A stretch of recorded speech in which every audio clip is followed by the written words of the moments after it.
Oh, gather round, my sweet summer children, for I shall regale you with the tragic ballad of Vilniaus technologiju dizaino kolegija Vilnius, a place where dreams go to die a slow, bureaucratic death.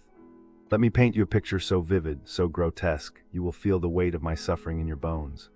Imagine, if you will, stepping into a building that smells faintly of crushed dreams and stale Soviet-era disappointment. The wall spilling like the dignity of the professors, who clearly could not care less, whisper tales of half-hearted effort and administrative neglect. The air is thick with the scent of mediocrity, a perfume so potent it clings to your clothes long after you escape. Now let us discuss the professors. Oh, the professors. Picture a group of people who seem to have stumbled into teaching by accident, like lost tourists who took a wrong turn at the career fair. They stand before you, not with the fiery passion of educators, but with the weary resignation of office workers counting down the minutes until their next cigarette break. Their lectures. Oh, my dearest listeners, they are not lectures, they are monologues of despair, delivered with all the enthusiasm of someone reading a grocery list aloud. And the curriculum. Sweet stars above, the curriculum is a joke, but not the funny kind. It is the kind of joke where you laugh because otherwise you would cry. You see, they promise you real-world skills, but what they deliver is a masterclass in irrelevance. Half the classes feel like they were designed in 1992 and then forgotten. Like a dusty VHS tape at the back of a thrift store, the knowledge they offer is outdated, scratchy, and barely functional.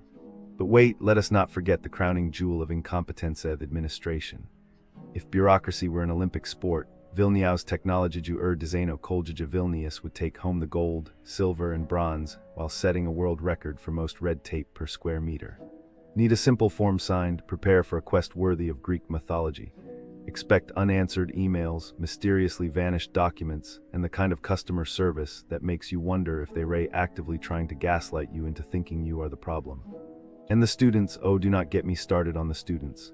Picture this: you, bright-eyed and hopeful, arrive ready to collaborate, to learn, to grow, only to discover that half your classmates treat group projects like a spectator sport. They contribute nothing, yet somehow still manage to drag you down with them. It is like trying to build a sandcastle while someone else kicks it over repeatedly, then asks why you are not finished yet. The facilities, ancient, the Wi-Fi. A myth, the heating in winter, a cruel joke played by the universe. The entire campus feels less like an institution of higher learning and more like a sad, forgotten government office where even the plants have given up on life. So here I am, my dear fellow sufferers, left with nothing but the bitter aftertaste of wasted time and squandered potential. Vilniaus technologiju dizaino kolegija Vilnius is not just a bad school, it is a cautionary tale, a black hole of enthusiasm, a place where ambition goes to wither and die. And yet here I stand, surviving, enduring, because if there is one thing this place has taught— Here's a that summarizes the negative reviews of businesses near Vilniaus technologiju dizaino kolegija Vilnius. Businesses near Vilniaus technologiju dizaino kolegija Vilnius are like a ticking time bomb. They might look inviting, but one wrong move and you'll find yourself caught in a web of disappointment. Take the restaurants, for example. One bad review after another, they all seem to suffer from the same curse: poor service and overpriced food. Acropolis, a shopping mall with a restaurant, has been accused of having rude staff, long waiting times, and even cases of overcharging. It's like they're trying to rob you blind. And don't even get me started on ethno divaras. The reviewers are unanimous: the food is inedible, the service is slow, and the waiters are as friendly as a viper. And if you're looking for a decent cup of coffee, you might want to avoid Backstage Cafe Vocaccio STR. The reviewers claim that the coffee is bitter, the staff is unfriendly, and the waiting time is longer than a Lithuanian winter. It's like they're trying to freeze you out. But what about the studios? Well, Glance Studio is no better. The one reviewer who bothered to leave a comment left it blank, which speaks volumes about the quality of service. It's like they're trying to ignore you out of existence. What's going on here? Is it a curse, a conspiracy, or are these businesses just plain bad? One thing's for sure, travelers beware. These businesses near Vilniaus technologiju dizaino kolegija Vilnius are not to be trusted. They'll leave you feeling like a deflated balloon, wondering what just hit you. So, what can you do? Well, for starters, do your research.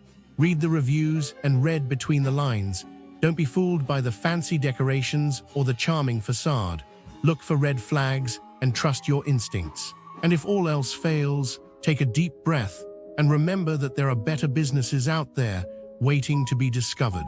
I was looking into crimes near Vilniaus technologiju, dizaino, kolegija Vilnius, and it's just so sad. Like, I found out that some shops around there are like super sketchy.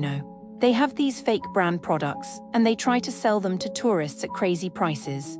It's so wrong. Like, how can you do that to people who are just trying to have a good time? One store near Vilniaus technologiju, dizaino, kolegija Vilnius was selling fake designer handbags, and they were so convincing, like, you would really think they were real. But they were not, and they were selling them for like 3 times the price of the real thing. I predict the victims probably felt so stupid when they found out. Like, they probably thought they got a good deal, but really they just got scammed. And what probably happened to the scammer is that they just got away with it. Like, they were still out there selling their fake stuff to innocent people. Also, I found out that some restaurants around Vilniaus technologiju, dizaino, kolegija Vilnius are like super overpriced. They have these menus that are all confusing, and they were trying to convince you to buy these expensive dishes. But really, they were just trying to take your money. It's so unfair. Like, how can you do that to people who are just trying to have a nice meal? I predict the victims probably felt so frustrated. Like, they probably thought they were getting a good meal, but really, they just got ripped off. And what probably happened to the scammer is that they were still going strong. Like, they were still taking advantage of people, and nobody stopping them. And there was this one case where a tourist got their wallet stolen near Vilniaus technologiju, dizaino, kolegija Vilnius. I predict the thief probably targeted them